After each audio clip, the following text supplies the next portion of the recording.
spot. Welcome back to Antioch. Yeah, that's a bad impression. 38-14 the score at the start of the second half. Spencer Thompson and Trent Legate live here in Antioch at Lions Field. A lot of anticipation to see. I believe there was a penalty and they moved the ball back 5 yards for the kickoff. And now Lighthouse receives it at the 40. Brought down at the 45-yard line. Brings up first down, Lions. Should not have worn chacos. That's a great phrase to start out the first half for your color commentary, Trent. Yeah, that's all I got to say from watching this game.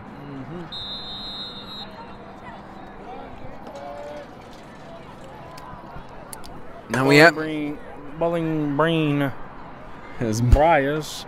Bowling Green Bryce. Triple B's like the Better Business Bureau has. Rush shot by Malik McMurray, staying on his feet to the 50-yard line. Forward progress finally called at midfield. Don't know he just ever Triple B, but that's big baller brand. That's in one way it is. One way it is. So Lighthouse back on offense on 2nd and 5. They're trying to put this game away as Trent blocks the camera for a short moment. Yeah, there was a reason. This is going to be a quarterback draw. We'll see if Trent has some Rain Man-like abilities for football, and it is not. Incomplete catch right through the hands of Harrison Halpern. It's okay. It's okay, Trent. We've had our off nights. I mean, every day has their dogs. Yeah. I think we were more worn out, or at least more of an off day for the FCS Swanee game. That was kind of the most detrimental on us. What are you talking about? The FCS Swanee game, because both of us came into that game pretty worn out from the toils of the earlier day. Because this isn't our day job, and this is just our night volunteerment. This isn't even our part-time job. Yeah, it's not even part-time. It's a deep toss by McDowell on the right side, is caught by Dillon again, still on his feet, and Dillon in for the Lighthouse touchdown.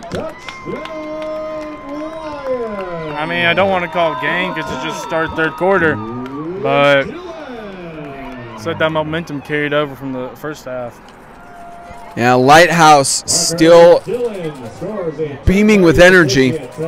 Again, as they do need to win this game to keep their playoff hopes alive, just as they need to win every game here on out.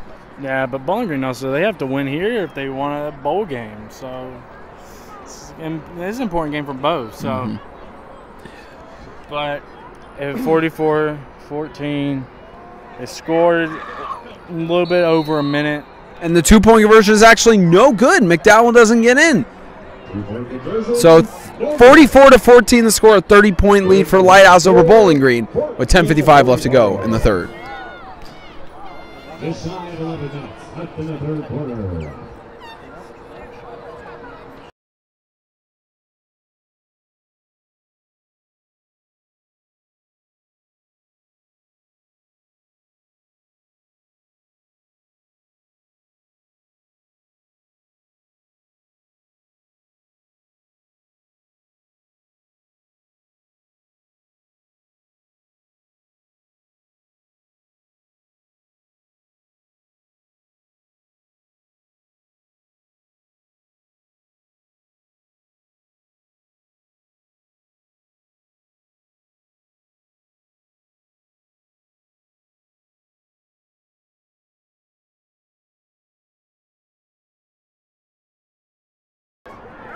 As Trent wiggles the camera around, Lighthouse back on the kick. And offsides here for Lighthouse. They'll move it back 5 yards. Well, good news for Bowling Green that they didn't onside kick that. Looked like it was possibly like a squib or onside there, but they opted out of doing an actual onside kick. But you're right, it's a good thing for Bowling Green because they haven't been very successful. About 1 for 3 on onside kick recoveries. Yeah, and I kind of want to mention something that we didn't mention during the Webb FCS game. Webb, even if the kick is squid, they always pitch it back to their fast guy. So, I mean, you got Gage. He has some burners on him. So, Maybe FCS should try to do that. I mean, not FCS. My bad. Bowling Green. Ball moves out of So, bounds. Back in the ball out of bounds, and they'll place this, I believe, at the 40-yard line or 35. I guess it depends on the official. 40, I was gonna say you're gonna put it It on depends on the Saturday. it depends on the official, either on the 40 or 35. It depends on who the official is. Forgot that this was a 100-yard field. Yeah, we have several. There are several 80-yard fields or 40 by 80-yard fields for 8-man football. Well, I mean that's the regulated 8-man football field. But you know how many 8-man football teams play 50 by 100? No, I'm just telling you what's like regulated. Oh yeah, that is true. There's no well, MTAC doesn't have any bylaws about field size having to be a set I amount. mean, it has to be 80 yards. Yeah, I think minimum 80 yards. Yeah, as Brown in the shotgun trying the pass, intercepted by the lineman and run back for a pick 6. Malik McMurray for the touchdown. Tanner Brown not trying to get that pass, across. And Lighthouse. Number 1, Malik McMurray intercepts and scores. Lighthouse now with the mercy rule at 36 points. Touchdown.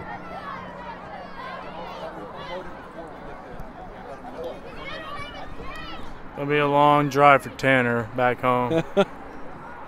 Yeah, certainly. He's had, I believe, four interceptions total tonight. And unfortunately, I believe only 2 passing touchdowns, or maybe the rest of them were just rushing. Or 2 passing touchdowns to 4 interceptions. The 2-point conversion is no good, but the mercy rule will be enacted. A 50-14 lead with 10:32 left to go in the third. Lighthouse dominating Bowling Green.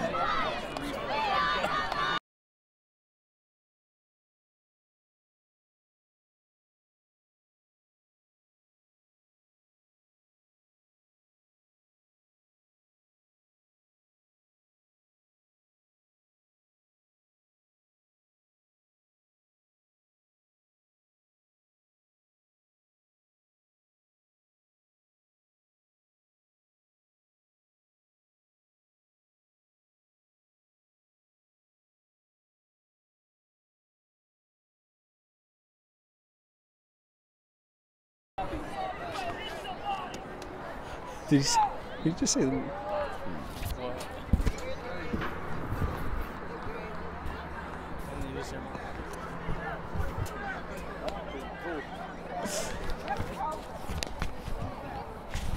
Number 3, Andrew Cheney with the kickoff. Trying to make sure the camera is fully up against the mount there. It was a little bit off. I think it's back up there now. But the ball, Bowling Green gets the recovery at the 47-yard line. Brings up 1st and 10. Warriors. And the quarterback still Tanner Brown. I mean, Well, yeah, I was going to ask you here, Trent. After a 2 touchdown to 4 interception ratio, why not put in your second-string quarterback to get him some reps? I don't know if they have one, to be honest with you. I don't know. Maybe try to get his confidence back, but this is your make or break it game. It doesn't matter about confidence anymore. You gotta win this game if you want to stay bowl eligible. Yeah, because it is a mathematical impossibility for Bowling Green to make the semis. But if they lose this game, it is a mathematical impossibility for them to make the bowl game as well. So they may end up playing a game on the week of the playoffs that doesn't count for the playoffs or anything along that. All right, so the final, FCA beat the Heat 49-14. That was down in Jim Warren, and FCS beat Hendersonville 48-8. So kind of expected scores there. Both of the teams who are playoff ineligible, who declared early on in the season they were playoff ineligible, both teams lost. And of course, the FCS Hendersonville game not mattering as much because of the division between North and South. And here's a rush on the left side by Gage Holman, tripped up at the 41-yard line. And a good gain and first down for the Warriors.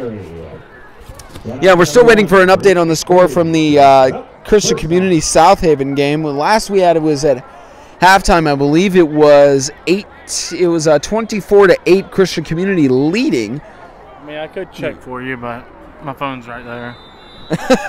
Yeah, you could check for me if you wanted to. But that's, I believe, what the score was at. Christian Community was starting to try and get a decent lead. Actually, I believe we do have a score update. Just came in from James here as a rushing play is stopped at the 36-yard line. 5 minutes left of the fourth quarter. Christian Community will take first place in the North, leading 44-14 over South Haven. Unless pending a South Haven miracle, Christian Community will take first place in the North. As of now, at least, because the only North game they have left to play against anybody is against Lighthouse, and that's going to be a big game to determine potentially who is first place and second place in the MTAC North Division.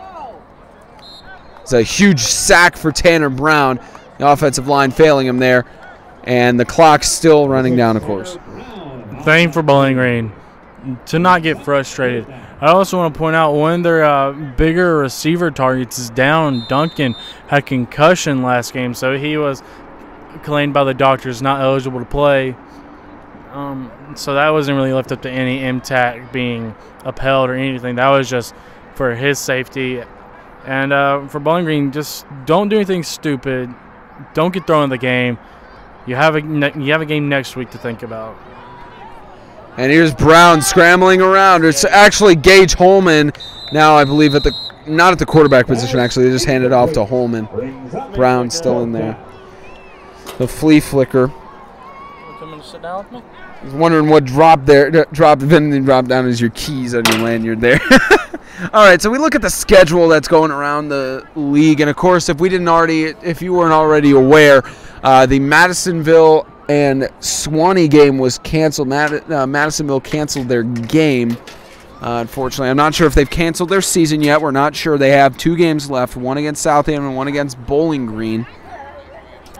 So we're not sure about that just yet. But the rest of the schedule going on this week, of course, Christian Community, South Haven, that's likely going to turn to Christian Community's victory. FCS beat Hendersonville.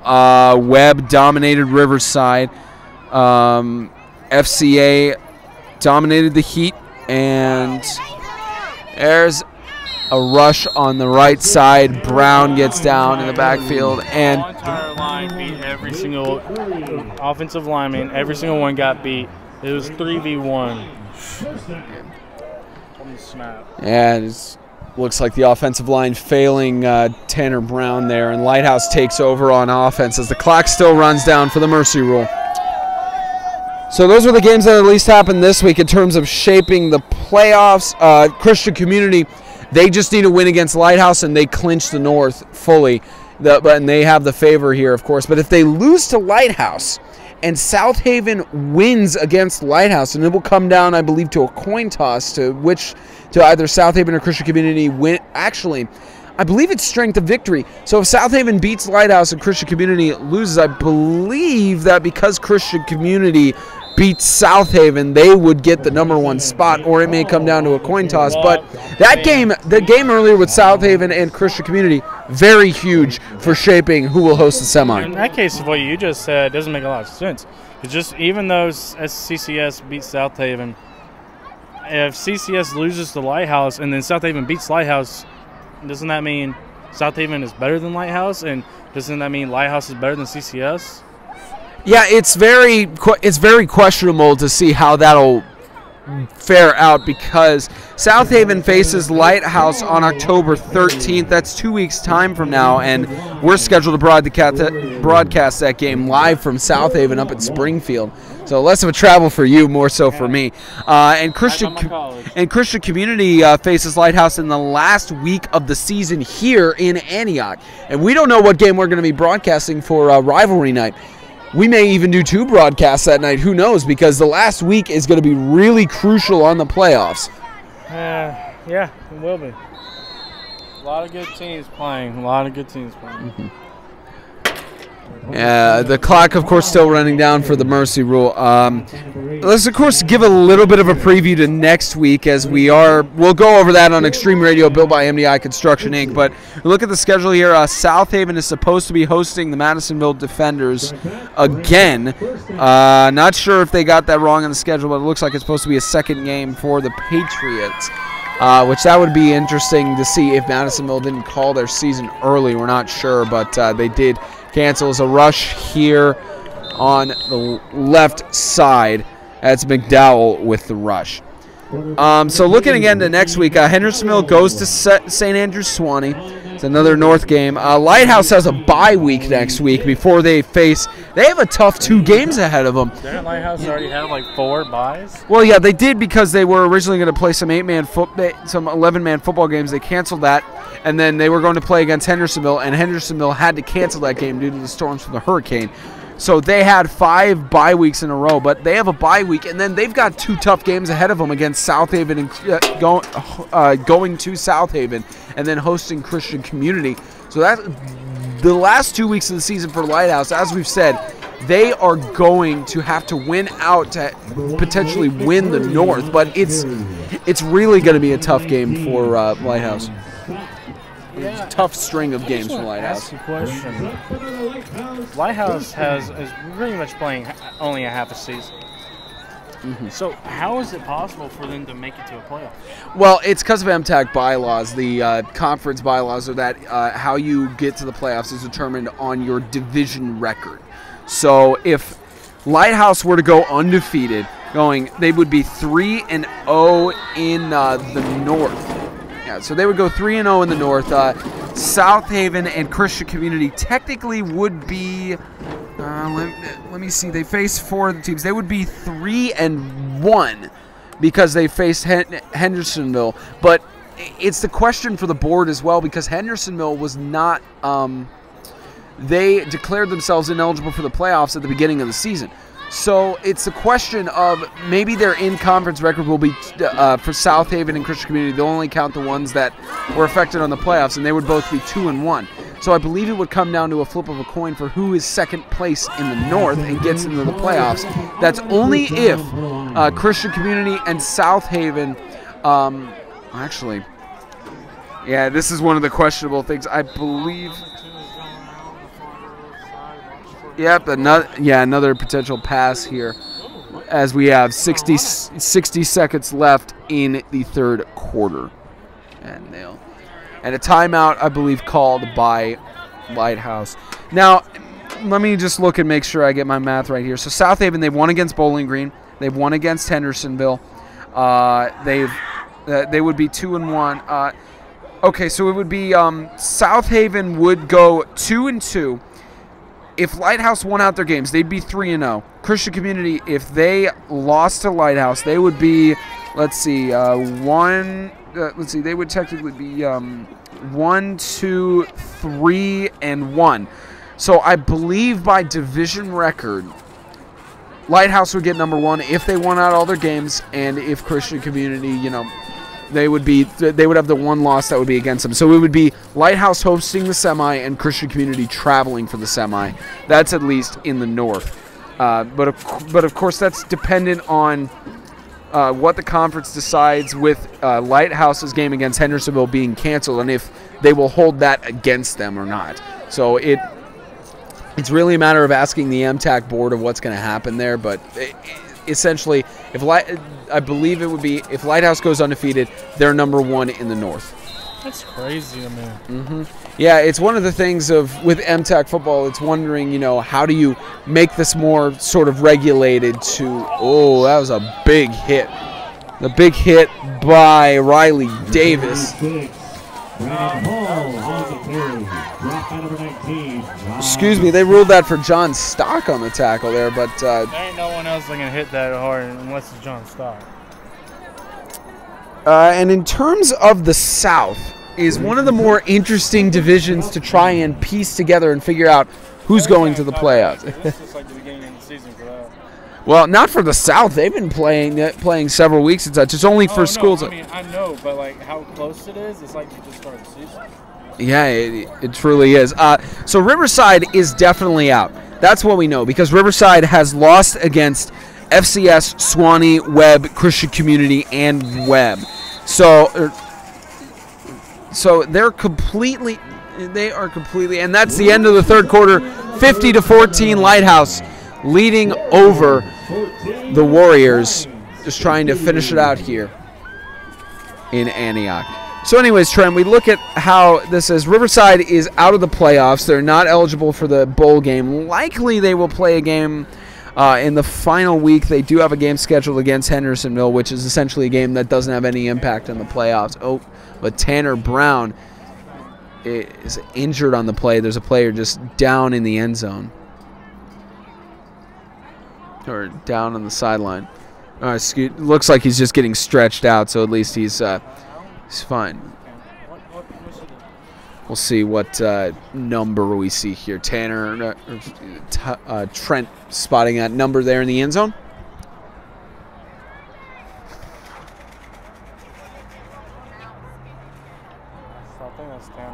Well, Tanner Brown down on the field, and like you said, Trent, they don't have a backup quarterback, so who do you put in this case? Well, I mean, they do have a really good JV quarterback, but issue there. Talk to Brown. He says he's an up-and-coming star for him, but his parents won't let him play in any varsity games, no matter if it's against second string or third strings. His parents just won't let him play varsity ball.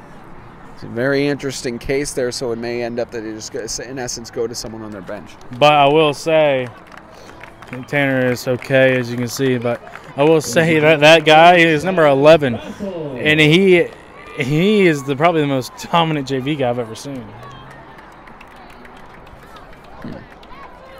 All right, so yeah, we look at the South as it's the end of the third quarter. We look at how the South is shaping up. Riverside, they are out of the playoffs, out of bowl contention. They're out of every possibility, unfortunately, because they've lost all of their South games. So they're struggling to try and find their first win on the season, which they may get when they go to the Tennessee Heat next Friday. As for Webb and FCA, they are both undefeated in the South right now, as they've both gotten their wins. That's a big game next Friday. FCA hosting Webb. That's a big game next Friday. Let's not spoil anything. It's Webb is FCA is hosting Webb next week. That's a big game for the South, essentially to kind of determine who goes for first place in the South currently. But it's going to be a big game up there at FCA, and a flag thrown, incomplete pass. The Heat declared themselves out of playoff contention. The Knights don't control their own destiny because they kind of shot themselves in the foot, losing to Suwannee and then losing to Webb by that 2-point conversion to tie it up in the game. So FCS, I think the best FCS has to hope for is the bowl game here, because they have two North games at Hendersonville, then hosting CCS. They have a bye week, and then they host FCA. So their best hope is for a bowl game, but they're dependent on a lot of other losses from other schools in the South. So unfortunately, FCS may have to play another game against Hendersonville at the end of the season like they did last year that didn't amount to anything. It's sad to say because FCS does have some star players on their team, but unfortunately, because of their losses to Webb and Suwannee, it's really impossible to see from there. The final score, Christian Community remains undefeated on their season, 52-14 victory over South Haven. Touchdown Lighthouse. And the clock still runs down, of course, in the fourth quarter. All right, so while they're going through with that, Trent, for Suwannee, they still, as I said, Christian Community beats South Haven 52-14, the final score, though. So Christian Community remains undefeated on their season. South Haven takes their only loss against Christian Community. Not the worst game to watch as we're watching that game right now. Yeah. And just saw a team being overly dominant against the other team. I'm sure Michael Crawley will give us some insight to that game as well. He'll probably give us a little bit of a hard time for that, but at least they put two touchdowns on. I believe, other than FCA, that's the second. Bowling Green scored on them, yes, but other than FCA, that's the second highest scoring team against the Colts this season. Because I believe FCA had 22 points or 20 points, something like that, in their game back in August or September, or yeah, about back late August. So it's not bad to say you're the second highest scoring team against likely the dominant winner in the North that could potentially go all the way. Yeah, I mean, Bowling Green scored 2 touchdowns on them. They just weren't able to convert on a 2-point conversion, or they'd be tied with South Haven. Yeah, and of course we look at St. Andrews Suwannee. They have one loss, one loss on the season to FCA. That's their only loss they've had, and the game against Madisonville was canceled. So Suwannee has one South game left, and that's against Webb in the final week of the season. Suwannee, because they have that loss to FCA, they don't control their own destiny. They have to depend on other teams and such, but Suwannee is a huge contender for the bowl game at the very least, actually. I'm going to make my prediction right here. Just based on records and based on analysis and such, I believe the North is going to be... Well, actually, the North I can't predict too much because Lighthouse hasn't played enough North games. But I'm going to predict, at least for the South, Webb and FCA will be the number 1 and number 2 seeds. Whoever it comes down to, it's going to depend. Whoever wins next week wins the South, is what I'm going to predict there.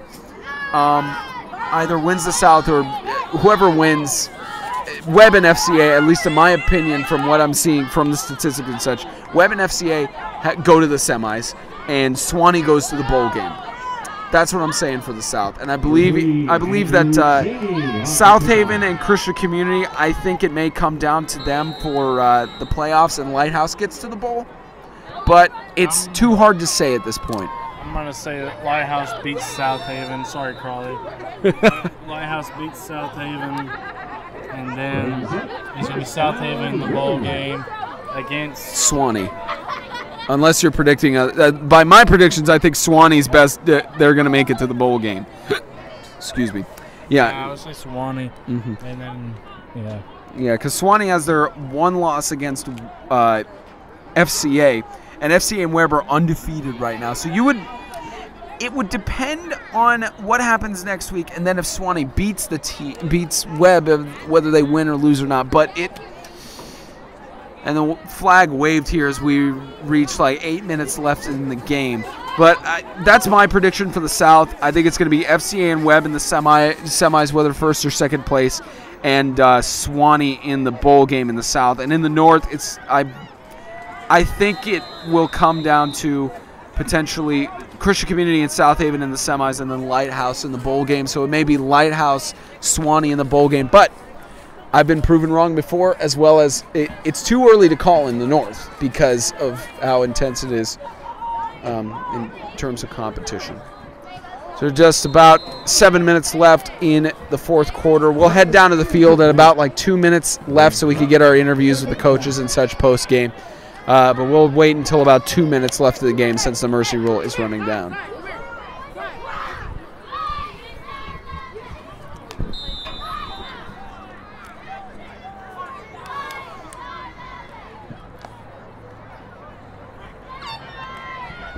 Just a reminder for all 2 of you watching that we're going to have the All-Star game November 11th. And we're going to be announcing the All-Stars here and there next week to each of the teams. So just to let you know that, and it's going to be at Dayton, Tennessee, November 11th.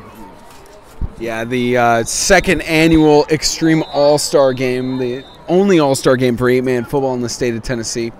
So we will... and the only whatever of 8-man football in Tennessee. Or the only All-Star game for 8-man football in Tennessee, Kentucky, and the only, I want to say the only 8-man football All-Star game, but I'm not sure about Texas with their 8-man football following. They're definitely going to have about 3 of them. Yeah, probably 3 All-Star games. Yeah, well, the announcements will be sent out by James Shannon. All the players, incomplete pass right through the hands of Gage Holman. as the clock continues to wind down. But, of course, James Shannon will be sending out the invites for the All-Star Game individually to the teams and to the players. We will be. Well, when I say James, I mean, of course, we're selecting the players. But when we say James doesn't mean Trent, James and Spencer. Yeah, we'll be sending out. All jokes. Jokes. The invites will be sent out to the teams and to the players probably next week. Around next week or in 2 weeks, and we will announce the full rosters. I believe a week or two before, as a toss across the middle. It is caught by 18 of the Warriors, and he is stopped at the 20-yard line. Is where they're going to spot it. Actually, there's a flag in the backfield.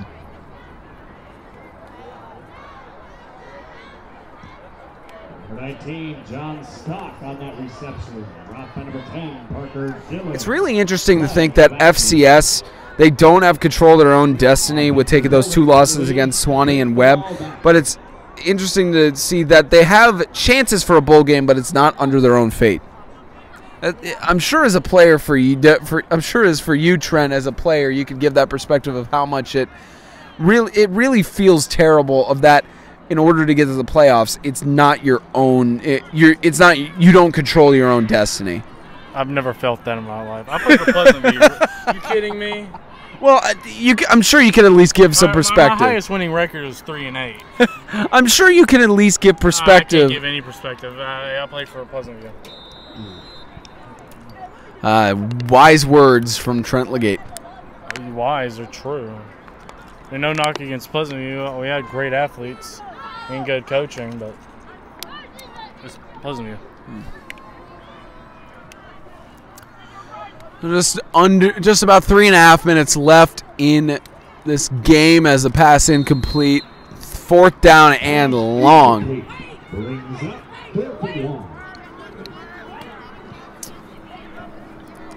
Now, Trent, we do look at next week's game, of course. We look at we looked a little bit at next week's games. Let's see, South Haven hosting Madisonville. We still don't know about that one yet because Madisonville did cancel their game tonight. We don't know the reasons yet. They may be that they don't have enough players, and Madisonville may have called it a season. Hendersonville hosting St. Andrews Swanee, which that game doesn't have any impact on the playoffs. And beat it does.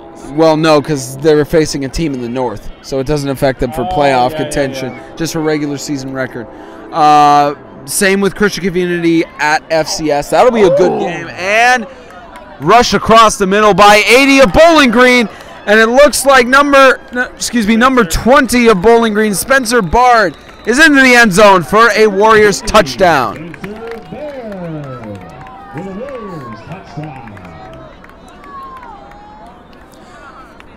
You know, if he's not at the All-Star game, it wasn't my fault.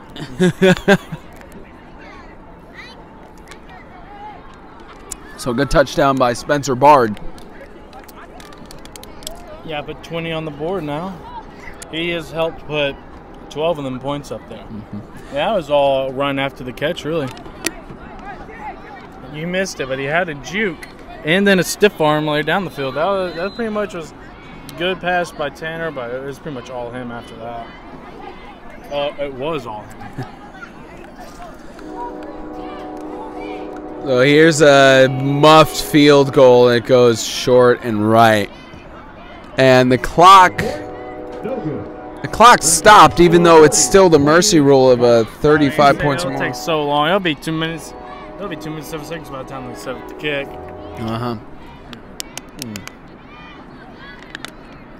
All right, ladies and gentlemen, we're going to mute the mic and we're going to take this camera and such downfield so we can get the post-game handshakes, interviews, and get our interviews with Coach Sharp and Coach Brown. Are you leaving your stuff up here?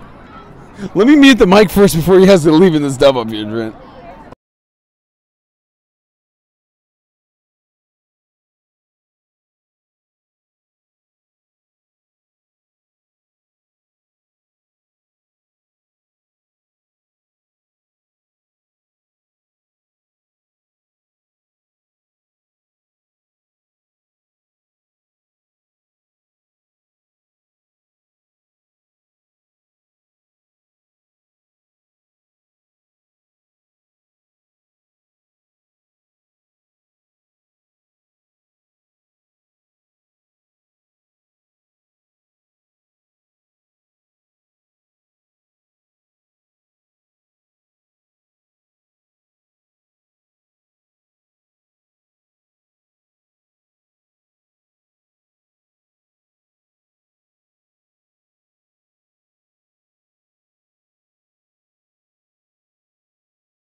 And the clock winding down, both players heading to the middle of the field, and that'll be it.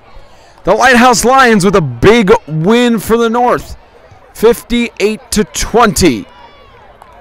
The Lions keep their playoff hopes alive. Unfortunately, there's Trent over there who's supposed to be operating this camera, of course.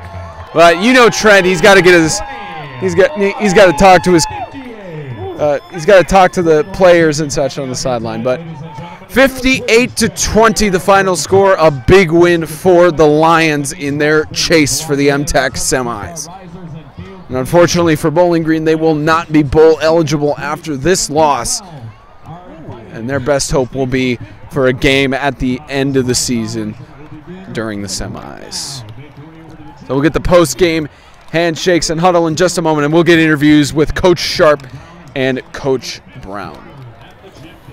It's cold out here. Yeah, Trent's saying it's cold out here. It's not that cold, Trent. Come on, you got more meat on your bones. Yeah, Chacos. Why is it that when he mentions he's cold, my feet start feeling a little bit chilly? It's close to the ground. Not too bad, but you would figure this field would be a lot more heated, wouldn't you?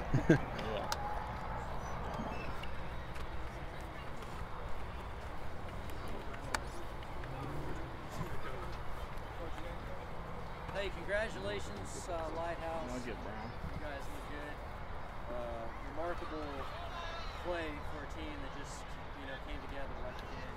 You guys have some group of you guys are just incredible athletes, better than any of our guys. Hate to say it, guys. But listen, you guys go win the North. Go get them.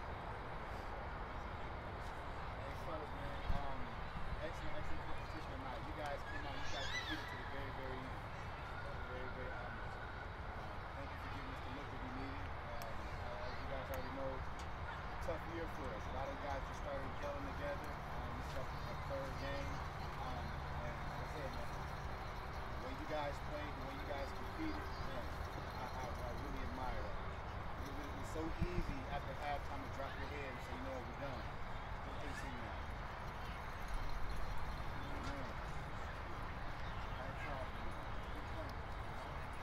Listen, hold your head. Good way to show excellent push on both sides. We didn't have any bad feeling. This my feelings tonight. You guys played with class on both sides of the net. That's all I want. Nobody came up hurt. Good luck to you guys for the rest of the season. Everybody touch somebody. Let's start the little square.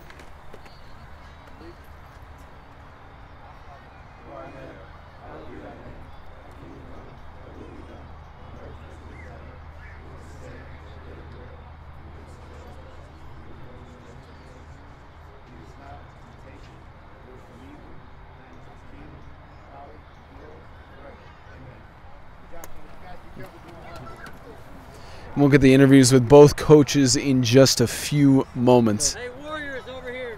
I'll come back to you, man. So Coach Don Brown will talk to his players temporarily, and we'll get Don Brown's words in just a few moments.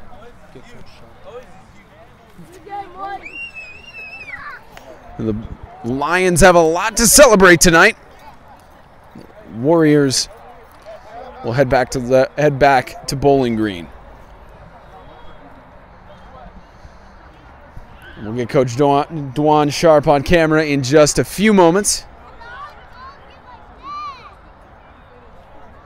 And he'll talk to his boys first, or both coaches will talk to their boys. So Trent and I will give a little bit of analysis. Trent, come on camera here. So you look at the score, 50-28. What positives can Bowling Green at least take from this game? I know that their bowl contention is unfortunately out at this point, but what positives can they take going through the rest of the season, not only through the rest of the season, but for building their program? Looking forward to next year. Is that all you're gonna give me on that one? There's not a lot of positives. I mean, some big players stepped up, some others didn't. I mean, you can't be that harsh to Tanner Brown. Of course. There's also the line as well. They got a young line, so it's also with that. Make sure this camera is looking at you, Trent. Sorry, they can hear me. Riley, like coach. I don't know if y'all heard Coach, but Riley really stepped up his game that second half. Spencer did as well. Stock did as well.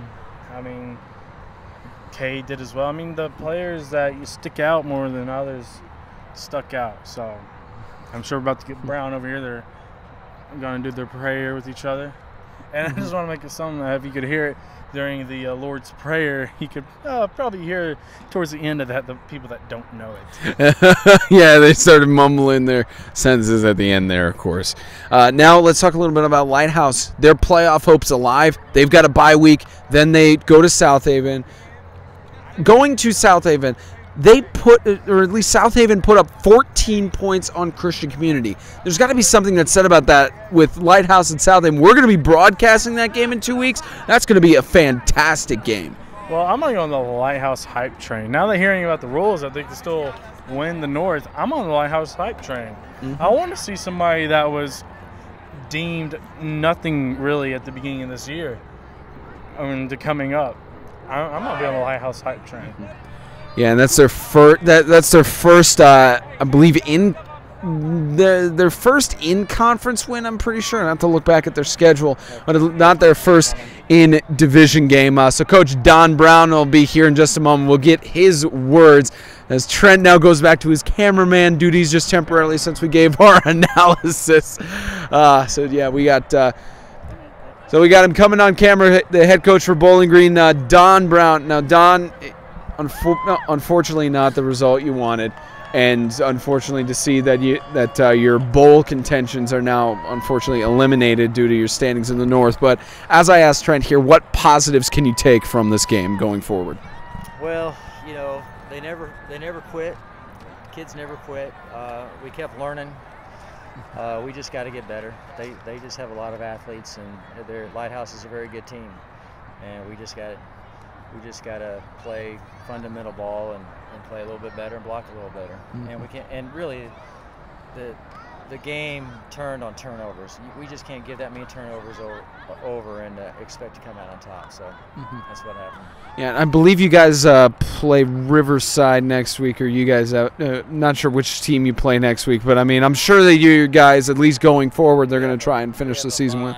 We play Hendersonville. That's right. You guys. Now you're playing Hendersonville, who declared themselves at the beginning of the season not playoff eligible. They withdrew out because they had some players from other schools without formally announcing a co-op. So that'll at least be a decent game for you guys to play against a team who, although the record shows that they wouldn't necessarily be able to make the playoffs with it, but I mean, it'll still be good for you to face off against somebody who has around your similar record as well. Yeah, that's true. I mean, they're a good team, and they have an excellent coaching staff, and they'll get out there and they'll play us hard, and we'll just try to get after and play them hard. Yeah, best of luck to you guys in your bye week against Hendersonville. Thank you so much, Coach. All right, we'll get Dwan Sharp on camera in just a moment. He's just walking on right here. Coach, congratulations on the win, my man, and your first in-division win against Bowling Green, or at least mattering for the playoffs. How big is it for you guys to keep your playoff hopes alive in the chase for the MTAC semis? Man, it's extremely important for us, man. We got a lot of adversity this year with potentially not even having a team. Man, I can't say enough about these kids, man. They keep fighting, they want to compete, and they want to be better. And like I always say, man, football. You know what I mean? Whether it be 8-man, 11-man, doesn't matter. I just want a group of 8 that's gonna come out and compete. And that's what these guys did tonight. They came out and competed. And you guys have a bye week next week, and then you face the powerhouse South Haven, who just lost 48-14 against Christian Community. So Christian Community sort of takes the upper hand in the North right now, but if you win against South Haven, that could shape for you guys to at least, well, actually, if I'm correct with MTAC rules, if you win against South Haven, you're guaranteed to get into the semis. It's just a matter of first or second place against Christian Community next. You've got a week to prepare. What are you going to be telling your guys going forward? And we're going to get back to the basics, look at film, look at all of our areas of opportunity, man, and just build off of it.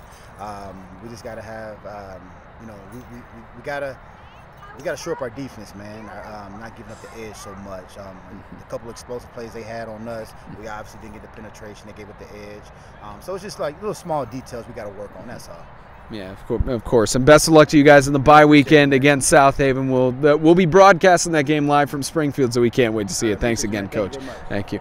All right, ladies and gentlemen, we're going to close it out from here in Antioch. Again, the final score 58 to 20. The Lighthouse Christian School Lions victorious over the Bowling Green Christian Academy Warriors. For Trent Legate and the man watching outside of the stadium, not literally outside, but at least distant, on behalf of James Shannon, I'm Spencer Thompson. Thank you for tuning into the Extreme Game of the Week. We'll see you for Extreme Radio, built by MDI Construction Inc. That's Sunday at 4 p.m. here on our YouTube channel. Be sure to hear our analysis of the games as well as preview forward to the next games. And most likely we'll have another interview, maybe even with one of the Webb or FCA coaches. Who knows? So we will hope to see you for that radio show on Sunday. Well,